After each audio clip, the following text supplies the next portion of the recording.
সংবাদ সবাইকে স্বাগত জানাচ্ছি আমি ফিরোজ তোহা। শুরুতে সংবাদ শিরোনাম। ইরান ইসরায়েল যুদ্ধ চলছে, জানিয়ে দেব আমাদের হাতে থাকা সর্বশেষ গুরুত্বপূর্ণ আপডেট সংবাদ। আলহামদুলিল্লাহ, ইহুদিবাদী ইসরায়েলকে নাস্তানুবোধ করতে ইরান উঠে পড়ে লেগেছে। ইরানের সঙ্গে রয়েছে বিশ্বের ক্ষমতাধর চীন, রাশিয়ার মতো বিভিন্ন গুরুত্বপূর্ণ কয়েকটি রাষ্ট্র। ইরান ইসরায়েল সংঘাতের পরিণতি কোন দিকে যাবে, বিবিসির বিশ্লেষণে গুরুত্বপূর্ণ তথ্যমূলক সংবাদ থাকবে। বন্ধুরা, সম্পূর্ণ সংবাদটি জানতে ভিডিওটি না টেনে দেখতে থাকুন। এবারে জানিয়ে দিব জর্ডান কেন বেইমানি করল। ইরান ইসরায়েল সংঘাতে গতদিন আপনারা দেখেছেন জর্ডান একটি মুসলিম রাষ্ট্র হয়ে তারপরও ইরানের ক্ষেপণাস্ত্র ঠেকাতে ইসরায়েলকে সহায়তা করেছে। কেন একটি মুসলিম রাষ্ট্র হয়ে বেইমানি করল, এ বিষয়ে গুরুত্বপূর্ণ সংবাদ জানাবো। এবারে জানাবো ইরানের ক্ষেপণাস্ত্র হামলা, হুমকি পাল্টা হুমকিতে বাড়ছে উত্তেজনা। তৃতীয় দফায় বৈঠকে বসছে ইহুদিবাদী নেতানিয়াহু ইসরায়েলের সরকার। ইসরায়েলের যুদ্ধকালীন মন্ত্রিসভা হুঁশিয়ারি, মধ্যপ্রাচ্যের পরিস্থিতি যেন ক্রমেই খাদের কিনারায় চলে যাচ্ছে। একদিকে গাজায় প্রতিদিন ইসরায়েলের বোমা অনাহারে শত শত মানুষ মারা যাচ্ছে, অন্যদিকে সৃষ্টি হয়েছে নতুন নতুন যুদ্ধের সংখ্যা, যা পুরোপুরি শুরু হলে সৃষ্টি হতে পারে ভয়াবহ এক পরিস্থিতি। ইসরায়েল এবং ইরানের হামলা, পাল্টা হামলা এবং হুমকিকে ঘিরে বাড়ছে উত্তেজনা। ইরানের হামলার পর ইহুদিবাদী নেতানিয়াহু সরকার হুঁশিয়ারি দিয়ে বলেছেন পাল্টা হামলা চালানো হবে ইরানে। অন্যদিকে ইরানের জ্যেষ্ঠ নেতারা বারবার বলছেন তারা উত্তেজনা চান না, তবে হামলা হলে ছাড় দেওয়া হবে না কট্টরপন্থী ইহুদিবাদী ইসরায়েল সরকারকে। এবং সর্বশেষ জানিয়ে দিব ইউক্রেনে 50,000 রাশিয়া সৈন্য নিহত, বলছে বিবিসি। ইউক্রেন রাশিয়া যুদ্ধে রাশিয়ার 50,000-এর বেশি সেনা নিহত হয়েছে বলে জানিয়েছে ব্রিটিশ সংবাদ মাধ্যম বিবিসি। বুধবার 17 এপ্রিল এইসব প্রতিবেদন জানিয়েছে বিবিসির ইংলিশ ভার্সন। প্রিয় দর্শক, এতক্ষণ শুনছিলেন সংবাদ শিরোনাম, এবারে বিস্তারিত। তবে তার আগে অনুরোধ থাকবে, আপনি কোন জেলা থেকে আমাদের সংবাদটি দেখছেন কমেন্ট করে জানিয়ে দিন এই সংবাদ সম্পর্কে আপনার মূল্যবান মতামত। আর আপনি যদি আমাদের চ্যানেলে নতুন হয়ে থাকেন, সংবাদটি দেখতে দেখতে চ্যানেলটি সাবস্ক্রাইব করে রাখুন আর আপনার বন্ধুদের মাঝে শেয়ার করে সবাইকে সত্য খবর জানার সুযোগ করে দিন। এবারে বিস্তারিত। ইরান ইসরায়েল সংঘাতের পরিণতি কোন দিকে?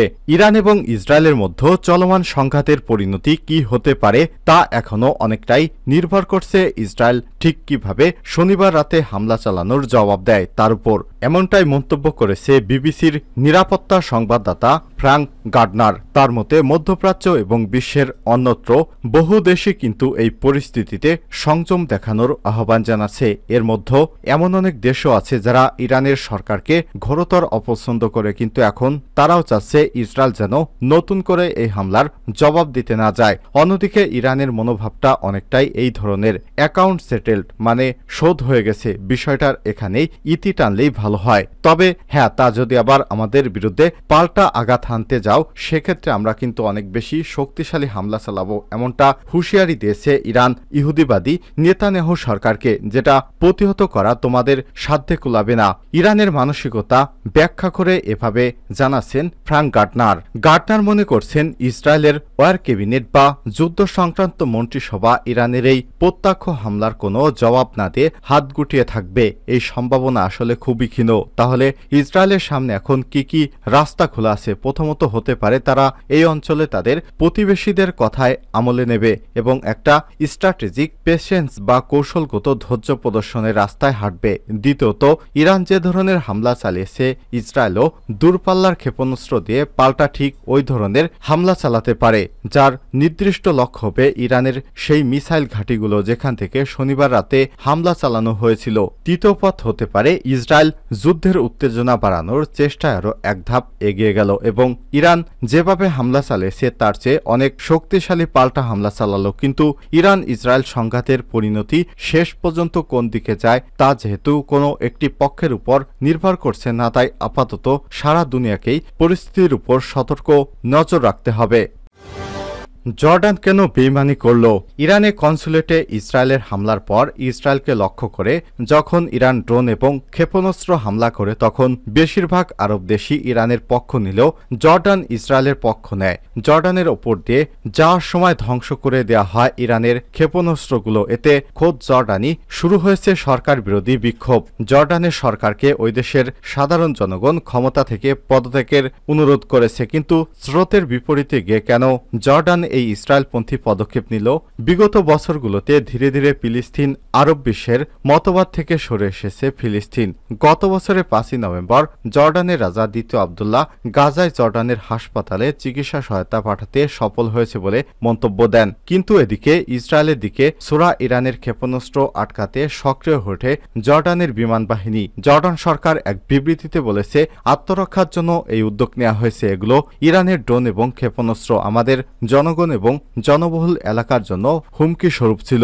এরপর নিজেদেরকে নিরপেক্ষ প্রমাণ করতে জর্ডানের পররাষ্ট্রমন্ত্রী এক বিবৃতিতে বলেছেন, ইরানি হোক আর ইসরায়েলি হোক, জর্ডানের আকাশ সীমায় প্রবেশ করা যে কোনো ক্ষেপণাস্ত্র বা ড্রোন প্রতিহত করা হবে। এই বিবৃতি নিন্দা জানিয়েছে জর্ডানের সরকার বিরোধীরা। তারা দাবি করছে ইসরায়েলি যুদ্ধ বিমান এর আগেও জর্ডানের আকাশ সীমায় প্রবেশ করেছে, বিশেষ করে সিরিয়ায় অভিযান চালানোর সময়। তখন জর্ডান কেন বাধা দেয়নি? ইরান থেকে ইসরায়েল ক্ষেপণাস্ত্র ছোড়ার সময় নিজেদের আকাশ সীমায় ইসরায়েলি যুদ্ধ বিমান প্রবেশে বাধা দেয়নি জর্ডান।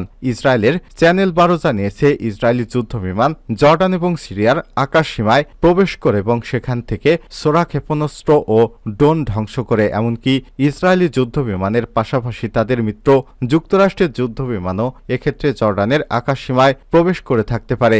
আরব বিশ্বের সাথে বেইমানি করে ইসরায়েলের সাথে হাত মেলানো জর্ডানের জন্য নতুন কিছু নয়। 1948 সাল থেকে 1973 সাল পর্যন্ত ইসরায়েলের সাথে জর্ডানের 4টি যুদ্ধ হয়। 1994 সালে এক শান্তি চুক্তি হওয়ার পর থেকে এই দুই দেশের মধ্যে আর কোনো সংঘর্ষ হয়নি। এমনকি তাদের মধ্যে বেশ কয়েকটি নিরাপত্তা চুক্তিও হয়েছে।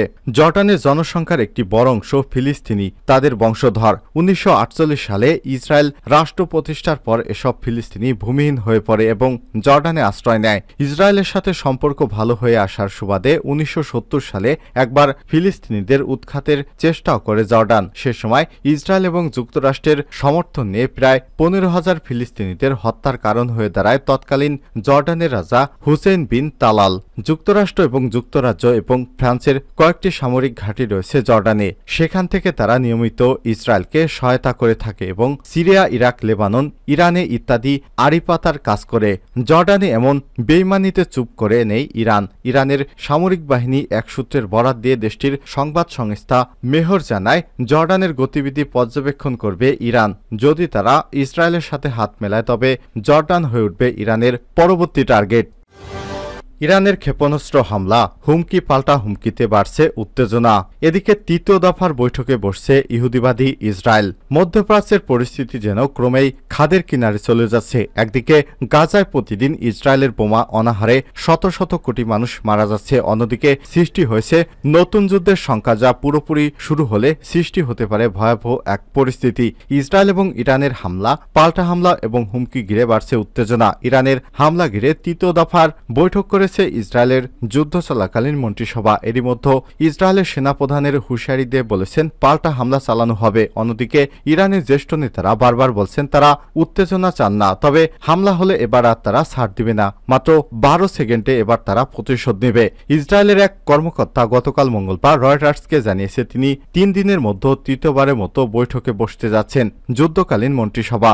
বৈঠকে তারা ইরানের হামলার জবাব দেওয়ার বিষয়ে সিদ্ধান্ত নেবেন। উত্তেজনা না বাড়াতে আন্তর্জাতিক চাপের মধ্যে বৈঠক অনুষ্ঠিত হতে যাচ্ছে। এরই মধ্যে ইসরায়েলের সেনাবাহিনী প্রধান হারজি হালেবি বলেছেন তাদের ভূখণ্ডের ভেতরে ইরান যে ড্রোন এবং ক্ষেপণাস্ত্র হামলা চালিয়েছে তার জবাব দেওয়া হবে। অন্যদিকে ইরানের উপপররাষ্ট্রমন্ত্রী আলী বাঘেরি কানি সোমবার রাতে জানিয়েছেন ইসরায়েল কোনো হামলা চালালে তার জবাব দিতে ইরান 12 দিন আর অপেক্ষা করবে না, মাত্র কয়েক সেকেন্ডের মধ্যে ইসরায়েলকে ধূলিসাৎ করে দেওয়া হবে। দামেস্কে ইরানের দূতাবাসে বোমা হামলায় 7 জন গুরুত্বপূর্ণ সেনা কর্মকর্তা হত্যার প্রতিবাদে এই হামলা চালানো হয়েছিল গত কয়েকদিন আগে। এদিকে রুশ প্রেসিডেন্ট ভ্লাদিমির পুতিন ইরানের প্রেসিডেন্ট ইব্রাহিম রাইসির সঙ্গে ফোনালাপে শান্ত থাকার আহ্বান জানিয়েছেন। তবে যুক্তরাষ্ট্রের সাবেক নিরাপত্তা উপদেষ্টা জন বল্টন বলেছেন তিনি মনে করেন ইসরায়েলের উচিত হবে ইরানের পারমাণবিক স্থাপনা লক্ষ্য করে হামলা চালানো।